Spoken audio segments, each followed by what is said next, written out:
Hello, Taurus family. Welcome to your November 2025 tarot reading. I'm Kate. I'm a tarot intuitive, and these are the collective messages for my Taurus, Sun, Moon, Rising, Venus. These are collective messages, so please just take what resonates. The first cards coming out are Judgment, which is number 20, and the Hierophant, which is number 5. These are major arcana cards, so it feels like things that are happening in the month of November are going to have a long-term impact, especially if it's a decision that you have to make.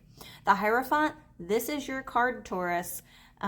There's some type of important lesson that you're learning, or maybe there's an opportunity for you to implement the lessons that you've learned in your life to make a choice, to make an impact in a way that maybe you normally wouldn't have before. Part of the reason that I'm saying this is because I tried to pull some cards on what blessings you can be expecting. And you have the Lover's card. The Lover's card is a card of choices. The Judgment card can mean you're making a judgment call. So some type of judgment call or choice. And again, this is another major arcana, so long-term implications. Intimate relationships, carefully weigh your decisions, good health. This could also be some type of contract or partnership that you could be entering into, some type of union. Maybe you're linking up with somebody from your soul family. And then you have the Magician. You are utilizing all the tools, all of the knowledge, all of the skills, all of the lessons are coming down to like some type of pivotal moment in your life. And you're feeling really empowered. And I love that for you. You are ready. You have the resources or the ability to manifest them. Life is magical. You have the Page of Fire in reverse and the Knight of Fire. What I am intuitively pulling from this is maybe you were afraid to take action on this in the past because you didn't think that you knew enough. You didn't feel like you were ready. Something wasn't right about the timing. Like there's all these little excuses, right? Maybe you had that imposter syndrome. Who am I to do this? But something has shifted. Something has changed. On the top of the card, it says outgoing, creative, confident, and mischievous. News of an exciting new endeavor. Use your originality and ingenuity. You could be seeing the image of dragons. That could be quite significant on your journey. And then Knight of Fire, passionate, adventurous, self-assured, and restless. It's almost like I don't think that you're going to be able to sleep. You're not going to be able to function properly until you move forward on whatever this quest is or whatever this adventure is. A sudden event that needs immediate attention. Time is of the essence. Think things through carefully. I think that in the past, the idea of a change would have initially like, don't want to do it, I'm not ready. You can't put Taurus in a corner. You can't put baby in a corner. And it's not because, whatever reason, it's that we will charge our way out of there. You cannot tame that part of us. We will flee. We will panic. But with that being said, I think that there's a change coming that you're ready for. Okay, you don't feel like you're pushed into this necessarily. It's like, I've trained for this. This is my moment. That's more along the lines of what I'm seeing. So from the Rebel deck, you need some fucking yoga in your life. Ancient shit is cool. If you have been feeling a little bit stagnant, like you haven't wanted to move your body a lot, it's time to get some physical movement in there. And I love how we have a knight coming out, because knights are about physical movement. The Page, they're going to be going on an adventure. The Judgment card, she's physically moving. But then we also have it in balance with the Hierophant, where they're sitting in this meditative pose. And then you also have these people who are sitting down there. So it's like this balance between physical body movement and allowing yourself to rest. This is kind of like an egg shape to me. I feel like you were incubating. You were in this egg. I know, you're so weird, Kate. I know.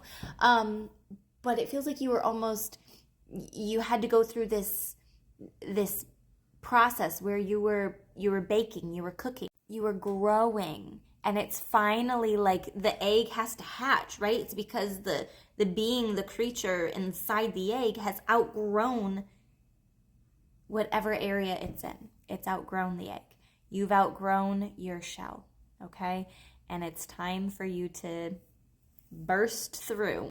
And I'm having a flash to Florence and the Machine's new album. She has a song where she's talking about like bursting or showing her true form or her true size. And that's what it feels like is you're larger than life in some capacity. And it's important to drop the fucking ego.